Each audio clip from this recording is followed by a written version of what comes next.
สร้างนักรบต้องเอานักรบสร้างนักรบแล้วถามว่าลองย้อนกลับไปว่าถ้าสิ้นพลตรีประจักษ์เสียจะไปถ่ายเอกสารสีที่ไหนทำไมไม่ใช้เวลาที่มีให้แกได้สอนให้แกถ่ายทอดจิตวิญญาณของความเป็นนักรบให้ตกสู่รุ่นลูกหลานที่จะต้องดูแลแผ่นดินต่อไปเสียดายอย่างท่านผบ.ทรงวิทย์หนุนภักดีผมเสียดายมากเสียดายถือว่าฮีโร่อีกคนนึงแหละ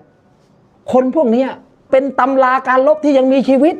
ไม่ใช่พ่อกูเล่าว่าแต่ตัวแกเล่าเองนะครับมันสุดทำไมเมื่อเรามีบุคลากรแบบนี้ทำไมเราไม่ใช้เวียดนามเขาใช้จนตายเลยเห็นไหมเพราะว่าอะไรเพราะว่าคนมันทดแทนกันไม่ได้